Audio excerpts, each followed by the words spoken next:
बिस्मिल्लाहिर्रहमानिर्रहीम। अस्सलामुअलैकुम दोस्तों, उम्मीद है आप और आपके बर्ड्स बिल्कुल खैरियत से होंगे। आज की इस वीडियो में इंशाल्लाह आपको क्लियर करने की कोशिश करूँगा दो चीज़ों के बारे में। फ़र्स्ट तो हम ब्लू टू लव बर्ड के बारे में क्लियर करेंगे कि ब्लू टू लव बर्ड क्या होता है, और जो सेकंड चीज़ है वो स्प्लिट B1 B2 एक बर्ड को कहा जाता है, वो भी देखेंगे सेकंड पार्ट में कि स्प्लिट B1 B2 क्या चीज़ होती है। तो शुरू करने से पहले अगेन मैं एक बात आपको बता देता हूँ कि बर्ड्स में दो चीज़ें हैं, एक ग्रीन बर्ड होता है लव बर्ड में, और एक आपके पास ब्लू बर्ड होता है। ठीक है जी। जो ग्रीन बर्ड है उसकी अपग्रेडेड फॉर्म होती है लुटिनो, और जो ब्लू बर्ड है उसकी अपग्रेडेड फॉर्म होती है पार ब्लू। हर बर्ड में दो तरह के जीन होते हैं। जो आपका ग्रीन बर्ड है उसमें दो जीन है, मैं यहाँ पे लिख के आपको बता देता हूँ। ग्रीन में आपके पास आएंगे दो तरह के जीन, उसको आप G1 और G1 कह दें। ठीक है जी, यानी उसमें दोनों जीन ग्रीन के हैं। इसी तरह आपके पास जो ब्लू बर्ड होगा, सिंपल ब्लू बर्ड, उसमें जो दोनों जीन होंगे वो B1 के होंगे। यानी आपके पास जो सिंपल ब्लू बर्ड है उसमें दोनों जीन क्या हैं, B1 और B1। अब वो ब्लू सिंपल ब्लू फिशर हो सकता है, ब्लू ऑफलाइन हो सकता है, अल्बिनो वो भी ब्लू बर्ड है। ठीक है, इसी तरह से आपके पास और भी किसी भी म्यूटेशन में जो ब्लू बर्ड है उसमें बेसिकली ये दो जीन होंगे। ब्लू की जो अपग्रेडेड फॉर्म होती है जिसको हम पार ब्लू कहते हैं, उसमें जीन का फ़र्क होता है। उसमें एक जीन B1 होता है और एक जीन आपका B2 होता है। तो ये चीज़ें हैं। ठीक है जी, ग्रीन में दोनों ग्रीन ही होते हैं, और ब्लू में आपके दो जीन होते हैं B1 और B1, और पार ब्लू में एक जीन आपका चेंज होके B2 हो जाता है। तो ब्लू और पार ब्लू में बेसिकली इस जीन की वजह से उसकी अपीयरेंस में भी फ़र्क आता है और उसके जेनेटिक्स में भी फ़र्क आता है। अब सबसे पहले बात करते हैं कि ब्लू टू कहाँ से आता है। क्योंकि आप देख सकते हैं कि ब्लू B2 जीन जो है वो पार ब्लू में है, तो बेसिकली जब हम पार ब्लू बर्ड को पार ब्लू बर्ड से लगाते हैं तो उसमें हमारे पास ब्लू टू आता है। अब ये देखें, मैं आपको एक मैप बना के बताता हूँ। तो यहाँ पे हम बॉक्स बना लेते हैं 4। ठीक है जी।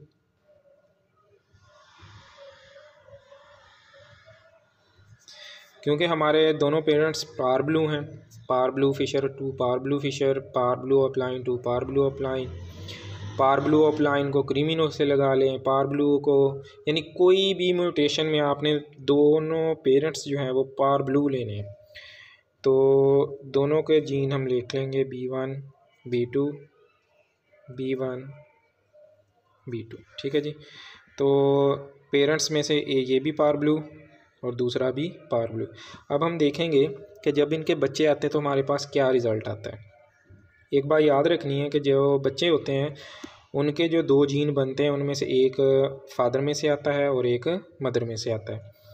तो फर्स्ट केस में देखें, ये एक साइड से ये जीन आया, दूसरी साइड से ये जीन आया, तो दोनों B1 मिलेंगे और हमारे पास जो बर्ड आएगा वो B1 और B1 आएगा। इसी तरह से ये जीन जो है जब ये इससे मिलेगा तो हमारे पास जो बर्ड आएगा वो B1 B2 जीन वाला आएगा। अब इसका B2 मिलेगा इसके साथ, तो हमारे पास फिर B1 B2 बनेगा, और B2 जब B2 से मिलेगा तो हमारे पास आता है B2 B2। अच्छा जी, अब यहाँ पे देखें, प्रोबेबिलिटी में आपको समझाने की थोड़ी सी कोशिश करता हूँ कि हमारा पार ब्लू से हमने पार ब्लू लगाया।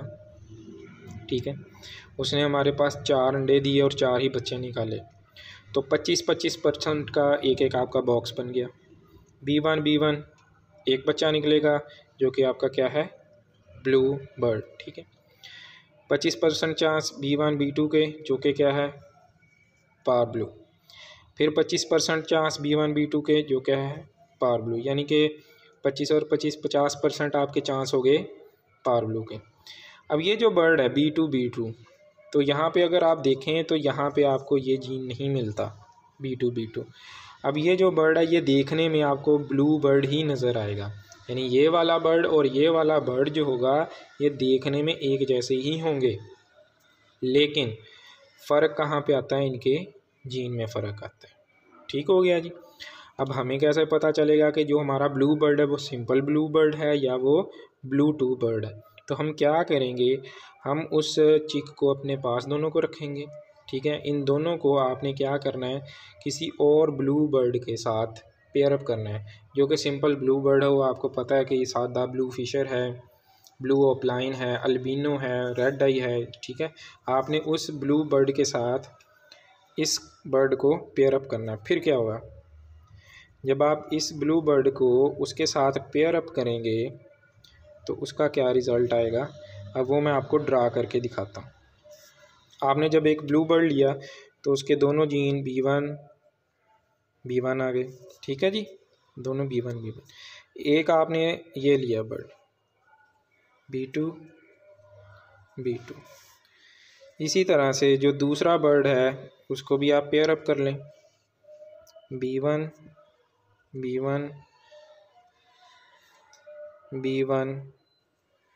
तो सबसे पहले हम इसको देख लेते हैं।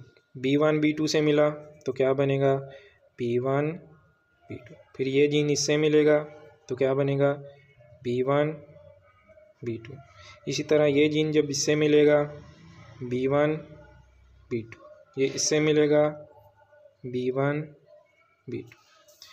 तो एक बार ये हमने इसकी भी चेक कर ली, अब हम इसकी भी चेक करेंगे। तो ये आएगा B1 B1। जब ये इससे मिलेगा B1, ये भी B1।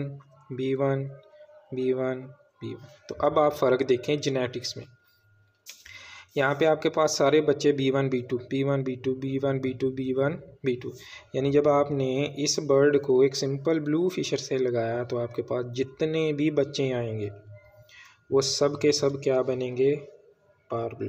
ठीक है, इसमें कोई और बर्ड आएगा ही नहीं क्योंकि इसके जीन में वो चीज़ नहीं है।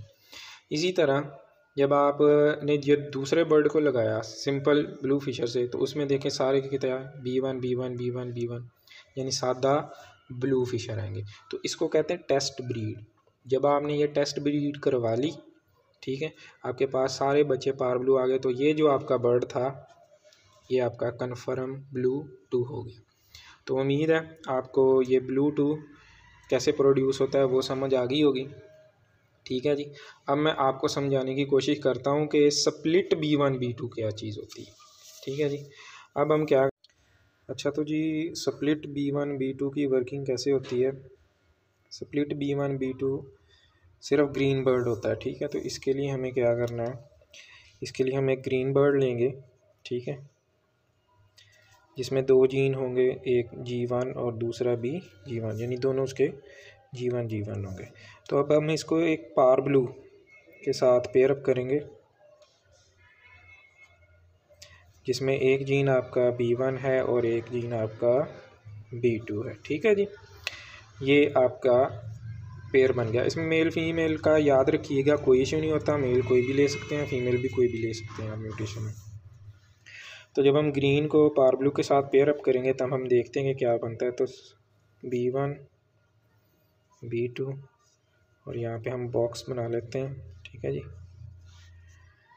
ये आ गया।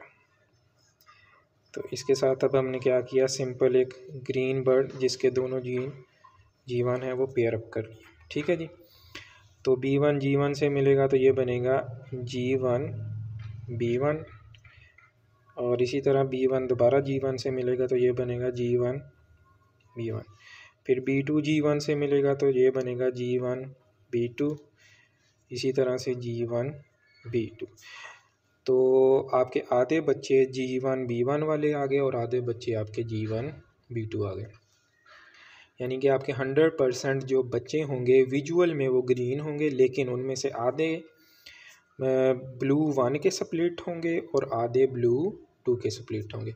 तो इसी लिए जो आमतौर पे आपने देखा होगा कि ग्रीन बर्ड के साथ लिखा होता है ग्रीन स्प्लिट B1 B2, यानी उसमें B1 का जीन भी हो सकता है और B2 का, यानी वो सादा ब्लू का स्प्लिट भी हो सकता है और ब्लू 2 का भी स्प्लिट होगा। वो याद रखिएगा, वो ब्लू 2 नहीं होगा, ब्लू 2 का स्प्लिट हो सकता है।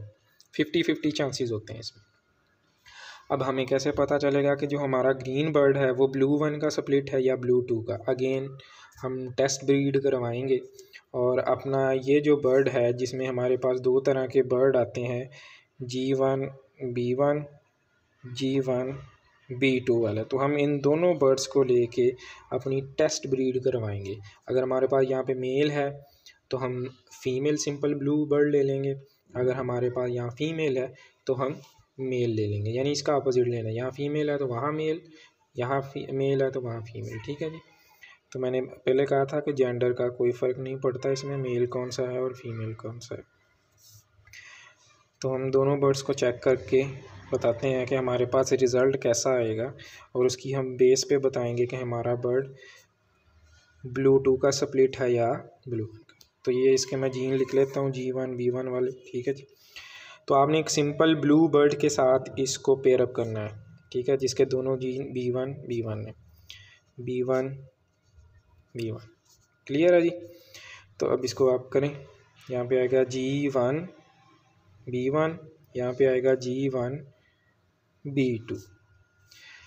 तो हम रिज़ल्ट से चेक करेंगे कि हमारा जो ग्रीन बर्ड है वो ब्लू 1 का स्प्लिट है या ब्लू 2 का स्प्लिट है। तो ये बना G1 B1, ये बना B1 B1। ठीक है जी। इसी तरह इसको इससे करें तो ये आएगा G1 B1, इसको इससे करेंगे तो B1 B1। क्लियर है जी। अगर तो आपके पास आपने जो ग्रीन बर्ड था जो कि स्प्लिट B1 B2 का था, उसको एक ग्रीन बर्ड ब्लू बर्ड के साथ पेयरअप किया तो आपके पास आधे ग्रीन बर्ड आएंगे। ठीक है जी। और आधे आपके पास ब्लू बर्ड आएंगे, और जो ग्रीन बर्ड आएंगे वो अगेन आपके सिंपल ब्लू के स्प्लिट होंगे, उसमें ब्लू 2 का कोई चक्कर नहीं होगा। ठीक है जी। तो ये आपका एक क्लियर हो गया। जब इस तरह का रिज़ल्ट आएगा तो इससे साबित होगा कि आपका जो ग्रीन बर्ड है वो सिंपल ब्लू का स्प्लिट है, उसमें ब्लू 2 का कोई लेना देना नहीं है। तो दूसरी साइड पे जब हम पेयर अप करते हैं तो यहाँ पे आएगा G1 B1, इसी तरह से B1 B2 G1 B1 B1 B2। तो यहाँ पे देखें रिज़ल्ट का आपका फ़र्क पड़ गया। यहाँ पे आपके पास एक 50% ग्रीन बर्ड आएंगे जो कि ब्लू के स्प्लिट होंगे। ठीक है जी, सिंपल ब्लू के स्प्लिट, उसमें भी ब्लू 2 का कोई लेना देना नहीं है। लेकिन जो आपके बाकी ब्लू बर्ड आ रहे हैं वो सिंपल ब्लू बर्ड नहीं है, बल्कि वो क्या है, पार blue, B1 B2 B1 B2। तो यहाँ पे आपको उम्मीद है फ़र्क पता लग गया होगा कि स्प्लिट B1 B2 का मतलब क्या है। अगर आपके पास रिज़ल्ट में सिंपल ब्लू बर्ड आ रहे हैं तो आपका ग्रीन फिशर, ग्रीन ऑफलाइन या कोई भी ग्रीन बर्ड जो लव बर्ड में है वो B1 का स्प्लिट है, और अगर आपके पास रिज़ल्ट में पार ब्लूज़ आ रहे हैं तो इसका मतलब वो ब्लू 2 का स्प्लिट है। एक और बात याद रखिएगा कि ब्लू बर्ड जो होता है वो कभी भी ब्लू 2 का स्प्लिट नहीं होगा। आपका हमेशा ग्रीन बर्ड होगा वही इसका स्प्लिट होगा। ठीक है जी। या आपका अगर कोई कहे जी blue Fisher split B1 B2 तो ये गलत बात है, क्योंकि वो बताते खुद ही ब्लू है। ठीक है, तो वो कभी भी इस चीज़ का स्प्लिट नहीं होगा, ब्लू का स्प्लिट नहीं होगा। तो ग्रीन आपका स्प्लिट होगा, या तो सिंपल ब्लू का स्प्लिट होगा या वो ब्लू 2 का स्प्लिट होगा, और वो हम इस रिज़ल्ट से चेक करेंगे। तो उम्मीद करता हूँ आपको जो ब्लू 2 की वर्किंग है या स्प्लिट B1 B2 की वर्किंग है, उनका जो कॉन्सेप्ट है वो आपका क्लियर हो गया होगा। तो वीडियो को लाइक और शेयर ज़रूर कीजिएगा, दोस्तों के साथ भी शेयर कीजिएगा। कोई सवाल हो तो कमेंट सेक्शन में आप पूछ सकते हैं। इंशाल्लाह मैं कोशिश करूँगा कि आपके सवालों के जवाब दूँ, और चैनल को भी सब्सक्राइब ज़रूर कीजिएगा। अल्लाह हाफिज़।